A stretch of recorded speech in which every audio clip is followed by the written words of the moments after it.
CM Siddaramaiah ವಿರುದ್ಧ ಕೇಳಿಬಂದಂತಹ ಮೂಡಾ ಹಗರಣದ ಪ್ರಕರಣಕ್ಕೆ ಸಂಬಂಧಪಟ್ಟಂತೆ ಲೋಕಾಯುಕ್ತ ಸಲ್ಲಿಸಿದಂತಹ ಬಿ ರಿಪೋರ್ಟ್ ಅನ್ನು ಪ್ರಶ್ನೆ ಮಾಡಲಾಗಿತ್ತು. ಸಿಎಂ ಸಿದ್ದರಾಮಯ್ಯ ವಿರುದ್ಧದ ಮೂಡಾ ಹಗರಣದ ಪ್ರಕರಣ ಲೋಕಾಯುಕ್ತ ಬಿ ರಿಪೋರ್ಟ್ ಪ್ರಶ್ನಿಸಿ ವಾದವನ್ನು ಮಾಡ್ತಾ ಇರುವ ಇಡಿ ಕೆಲ ಕೋರ್ಟುಗಳ ಆದೇಶವನ್ನು ಉಲ್ಲೇಖಿಸಿ ಜಾರಿ ನಿರ್ದೇಶನಾಲಯ ವಾದವನ್ನು ಮಾಡ್ತಾ ಇದೆ. ಲೋಕಾಯುಕ್ತ ತನಿಖೆಯ ಬಗ್ಗೆ ಇಡಿ ಪರ ವಕೀಲರು ಆಕ್ಷೇಪವನ್ನು ವ್ಯಕ್ತಪಡಿಸುತ್ತಿದ್ದಾರೆ. ಏಪ್ರಿಲ್ 5ಕ್ಕೆ ವಿಚಾರಣೆಯನ್ನು ಮುಂದೂಡಿದೆ ಜನಪ್ರತಿನಿಧಿಗಳ ಕೋರ್ಟ್. ಸಿಎಂ ಸಿದ್ದರಾಮಯ್ಯ ವಿರುದ್ಧ ಮೂಡಾ ಹಗರಣದ ಪ್ರಕರಣಕ್ಕೆ ಸಂಬಂಧಪಟ್ಟಂತೆ ಲೋಕಾಯುಕ್ತ ಸಲ್ಲಿಸಿದಂತಹ ಬಿ ರಿಪೋರ್ಟ್ ಅನ್ನು ಇಡಿ ಪರ ವಕೀಲರು ಪ್ರಶ್ನೆಯನ್ನ ಮಾಡಿದ್ರು. 10 ಪುಟಗಳ ತಕರಾರು ಅರ್ಜಿಯನ್ನು ಸಲ್ಲಿಸಿದ್ರು. ಮೂಡಾ ಹಗರಣದಲ್ಲಿ ಸಿಎಂ ಕುಟುಂಬ ಭಾಗಿಯಾಗಿದೆ ಅನ್ನೋದಕ್ಕೆ ನಮ್ಮ ಬಳಿ ಸಾಕ್ಷ್ಯಗಳಿದೆ ಅಂಥೇಳಿ 8 ಪುಟಗಳ ಪತ್ರದಲ್ಲಿ ಉಲ್ಲೇಖ ಮಾಡಿತ್ತು. ಇದೇ ವಿಚಾರಕ್ಕೆ ಸಂಬಂಧಪಟ್ಟಂತೆ ಇವತ್ತು ನ್ಯಾಯಾಲಯದಲ್ಲಿ ಇಡಿ ಪರ ವಕೀಲರು ವಾದವನ್ನು ಕೂಡ ಮಂಡಿಸಿದ್ರು. ವಾದವನ್ನು ಆಲಿಸಿದಂತಹ ಕೋರ್ಟ್ ಈಗ ಈ ಪ್ರಕರಣದ ವಿಚಾರಕ್ಕೆ ಸಂಬಂಧಪಟ್ಟಂತೆ 5ಕ್ಕೆ ಮುಂದೂಡಿಕೆ ಮಾಡಿದೆ ಅನ್ನೋದು ಗೊತ್ತಾಗ್ತಾ ಇದೆ. ಏಪ್ರಿಲ್ 5ಕ್ಕೆ ವಿಚಾರಣೆಯನ್ನ ಜನಪ್ರತಿನಿಧಿಗಳ ಕೋರ್ಟ್ ಮುಂದೂಡಿಕೆ ಮಾಡಿರುವಂತಹದ್ದು. ಸಿಎಂ ಸಿದ್ದರಾಮಯ್ಯ ವಿರುದ್ಧ ಕೇಳಿಬಂದಂತಹ ಮೂಡಾ ಹಗರಣಕ್ಕೆ ಸಂಬಂಧಪಟ್ಟಂತೆ ಕೋರ್ಟ್ನ ಸೂಚನೆಯಂತೆ ಲೋಕಾಯುಕ್ತ ಪೊಲೀಸರು ಇನ್ವೆಸ್ಟಿಗೇಷನ್ ಅನ್ನು ನಡೆಸಿದ್ರು. ಮೈಸೂರಿನ ಲೋಕಾಯುಕ್ತ ಪೊಲೀಸರಾಗಿರುವಂತಹ ಉದೇಶ್ ನೇತೃತ್ವದಲ್ಲಿ ಇನ್ವೆಸ್ಟಿಗೇಷನ್ ಆಗಿತ್ತು. ಸುದೀರ್ಘವಾದಂತಹ ತನಿಖೆಯನ್ನು ನಡೆಸಿ ಒಂದು ವರದಿಯನ್ನ ಮುಚ್ಚಿದ ಲಕೋಟೆಯಲ್ಲಿ ಕೋರ್ಟ್ಗೆ ಸಬ್ಮಿಟ್ ಮಾಡುವಂತಹ ಕೆಲಸವನ್ನ ಮೈಸೂರು ಲೋಕಾಯುಕ್ತ ಪೊಲೀಸರು ಮಾಡಿದ್ರು. ಅದೇ ವರದಿಯನ್ನ ಉಲ್ಲೇಖಿಸಿ ಈಗ ಇಡಿ ತಕರಾರನ್ನ ಕೂಡ ತೆಗೆದಿತ್ತು.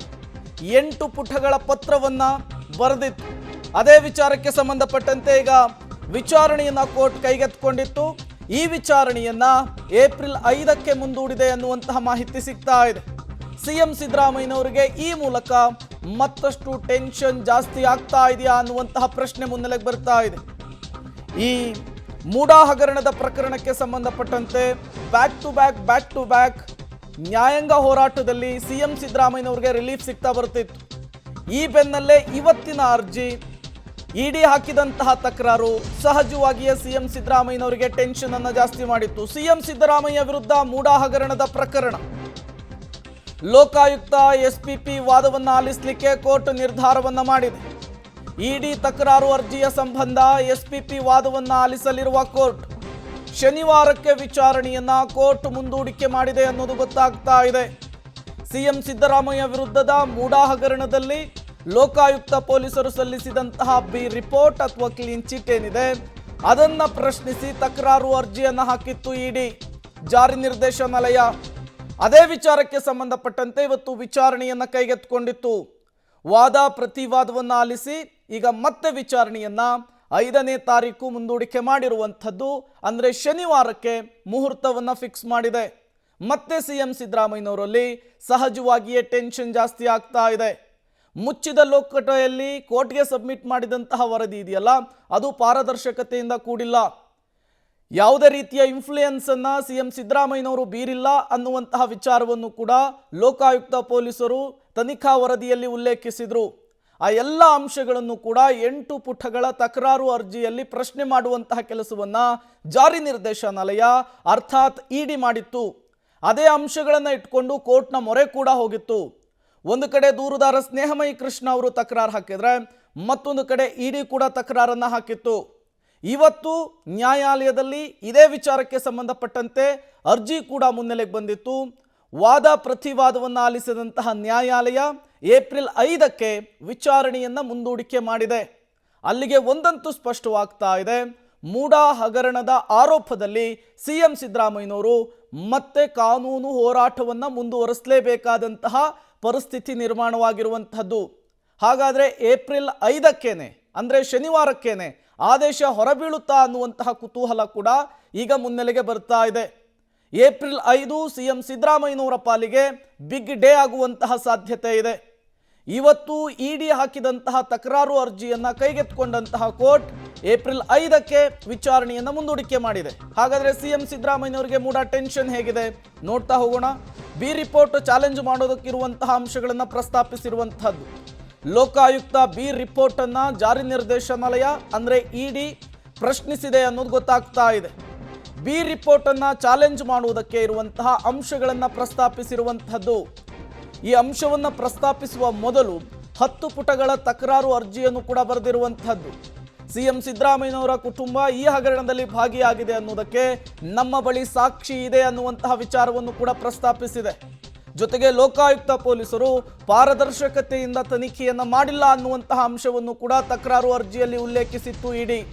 ಹಾಗಾಗಿ ಇಡಿಯ ತಕರಾರು ಅರ್ಜಿ ಜೊತೆಗೆ ಕೋರ್ಟ್ನಲ್ಲಿ ಆಗ್ತಾ ಇರುವಂತಹ ಬೆಳವಣಿಗೆಗಳು, ದೂರುದಾರ ಸ್ನೇಹಮಯಿ ಕೃಷ್ಣ ಅವರು ಎತ್ತುತ್ತಾ ಇರುವಂತಹ ಪ್ರಶ್ನೆಗಳು ಈ ಮೂಡಾ ಹಗರಣಕ್ಕೆ ಮತ್ತೊಂದು ಟ್ವಿಸ್ಟ್ ಅನ್ನು ಕೊಡುತ್ತಾ, ಮತ್ತೊಂದು ತಿರುವನ್ನು ಕೊಡುತ್ತಾ ಅನ್ನುವಂತಹ ಕುತೂಹಲ, ಪ್ರಶ್ನೆ ಸಹಜವಾಗಿಯೇ ಮುನ್ನೆಲೆಗೆ ಬರ್ತಾ ಇದೆ. ಸಾಲು ಸಾಲು ರಿಲೀಫ್ಗಳ ಮೂಲಕ ಸಿಎಂ ಸಿದ್ದರಾಮಯ್ಯನವರು ನಿಟ್ಟುಸಿರನ್ನು ಬಿಟ್ಟಿದ್ರು. ರಾಜಕೀಯವಾಗಿಯೂ ಕೂಡ ಫುಲ್ ಆಕ್ಟಿವ್ ಆಗಿದ್ರು. ಈ ಬೆನ್ನಲ್ಲೇ ದೂರುದಾರ ಸ್ನೇಹಮಯಿ ಕೃಷ್ಣ ನಾವು ಕೋರ್ಟ್ನ ತೀರ್ಪನ್ನು ಪ್ರಶ್ನಿಸಿ ಮೇಲ್ಮನವಿ ಕೂಡ ಹೋಗಲ್ಲ ಅನ್ನುವಂತಹ ಮಾತುಗಳನ್ನಾಡಿದ್ರು. ಬಟ್ ಈಗ ಇಡಿ ಪರ ವಕೀಲರಿಗೆ ಜಡ್ಜ್ ಪ್ರಶ್ನೆಯನ್ನು ಕೇಳಿದ್ದಾರೆ ಇವತ್ತು ಅನ್ನೋದು ಕೂಡ ಗೊತ್ತಾಗ್ತಾ ಇದೆ. ಏನಂತ ಕೇಳಿದ್ದಾರೆ ಅಂತ ಹೇಳಿ ನೋಡ್ತಾ ಹೋಗೋಣ. ವಿವರವನ್ನ ಹಂಚಿಕೊಂಡ್ರು ಕೂಡ ಲೋಕಾಯುಕ್ತ ಪೊಲೀಸರು ಬಿ ರಿಪೋರ್ಟ್ ಅನ್ನು ಸಬ್ಮಿಟ್ ಮಾಡಿದ್ದಾರೆ. ಈ ಅಂಶವನ್ನು ಕೂಡ ಮುನ್ನೆಲೆಗೆ ತರುವಂತಹ ಕೆಲಸವನ್ನ ಇಡಿ ಪರ ವಕೀಲರು ಇವತ್ತು ಮಾಡಿರುವಂತಹದ್ದು. ಮತ್ತೊಂದು ಕಡೆ ಲೋಕಾಯುಕ್ತ ಪರವಾಗಿ ಸ್ಪೆಷಲ್ ಪಬ್ಲಿಕ್ ಪ್ರಾಸಿಕ್ಯೂಟರ್ ಕೂಡ ವಾದವನ್ನು ಮಾಡಲಿಕ್ಕೆ ಸಮಯಾವಕಾಶವನ್ನು ಕೇಳಿದ್ದಾರೆ. ಬಿ ರಿಪೋರ್ಟ್ ಚಾಲೆಂಜ್ ಮಾಡೋದಕ್ಕಿರುವಂತಹ ಅಂಶಗಳನ್ನು ಪ್ರಸ್ತಾಪಿಸಲಿಕ್ಕೆ ಈಗ ಇಡಿ ಪ್ಲಾನ್ ಮಾಡಿಕೊಂಡಿದೆ ಅನ್ನೋದು ಗೊತ್ತಾಗ್ತಾ ಇದೆ. ಬಿ ರಿಪೋರ್ಟ್ ಕೋರ್ಟ್ ಒಪ್ಪಿಕೊಂಡ್ರೆ ನಿಮ್ಮ ನಿಲುವೇನು ಅನ್ನುವಂತಹ ಪ್ರಶ್ನೆಯನ್ನು ಕೂಡ ಇಡಿ ಪರ ವಕೀಲರಿಗೆ ಜಡ್ಜ್ ಕೇಳಿದ್ದಾರೆ ಅನ್ನೋದು ಗೊತ್ತಾಗ್ತಾ ಇದೆ.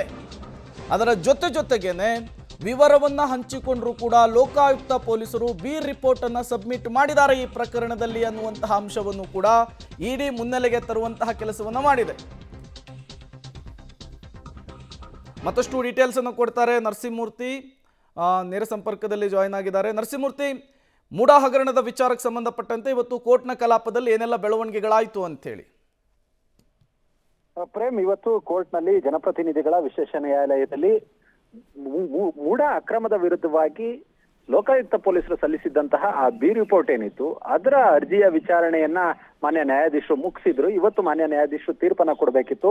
ಆದ್ರೆ ಇವತ್ತು ಇಡಿ ಕೂಡ ಒಂದಷ್ಟು ವಾದವನ್ನ ಆರ್ಗ್ಯುಮೆಂಟ್ ಅನ್ನ ಮಾಡಿದೆ. ಅಂದ್ರೆ ಈ ಪ್ರಕರಣಗಳಲ್ಲಿ ಬಿ ರಿಪೋರ್ಟ್ ಅನ್ನ ರದ್ದುಗೊಳಿಸುವಂತೆ ಕೋರಿ ಇಡಿ ಕೂಡ ಅರ್ಜಿಯನ್ನ ಸಲ್ಲಿಕೆ ಮಾಡಿಕೊಂಡಿತ್ತು. ಹೀಗಾಗಿಯೇ ಇವತ್ತು ಇಡಿ ಪರ ವಕೀಲರ ಸಂಪೂರ್ಣ ವಾದವನ್ನ ಇದೀಗ ಮಾನ್ಯ ನ್ಯಾಯಾಧೀಶರು ಆಲಿಸಿದ್ದಾರೆ.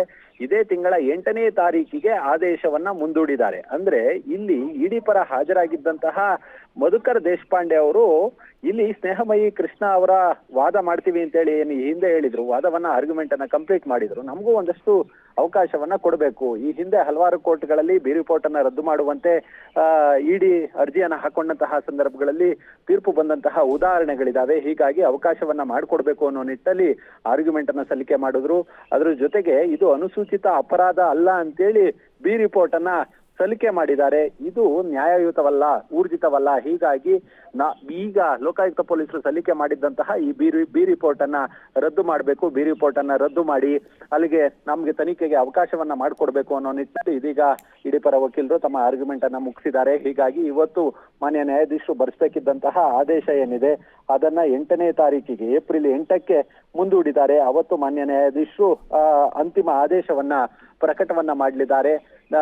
ಲೋಕಾಯುಕ್ತ ಪೊಲೀಸರು ಸಲ್ಲಿಸಿದ್ದಂತಹ ರಿಪೋರ್ಟ್ ಏನಿದೆ ಅದು ನ್ಯಾಯಯುತವಾ, ಅದು ಊರ್ಜಿತವಾ, ಅದನ್ನ ಸ್ವೀಕಾರ ಮಾಡ್ಕೊಳ್ಳಲಾಗಿದೆ ಅಂತ ಹೇಳುತ್ತಾನೆ ಕೋರ್ಟು, ಗೊತ್ತಿಲ್ಲ. ಅಥವಾ ಲೋಕಾಯುಕ್ತ ಪೊಲೀಸರು ಸಲ್ಲಿಸಿದ್ದಂತಹ ಆ ರಿಪೋರ್ಟ್ ಏನಿದೆ ಅದು ಊರ್ಜಿತವಲ್ಲ, ಮತ್ತೆ ತನಿಖೆಗೆ ಆದೇಶವನ್ನ ಕೊಡುತ್ತಾ ಅನ್ನೋದನ್ನ 8ನೇ ತಾರೀಕಿನವರೆಗೂ ಕಾದು ನೋಡ್ಬೇಕಾಗುತ್ತೆ. ಓಕೆ, ಥ್ಯಾಂಕ್ ಯು ನರಸಿಂಹಮೂರ್ತಿ ತಮ್ಮೆಲ್ಲ ಮಾಹಿತಿಗಾಗಿ.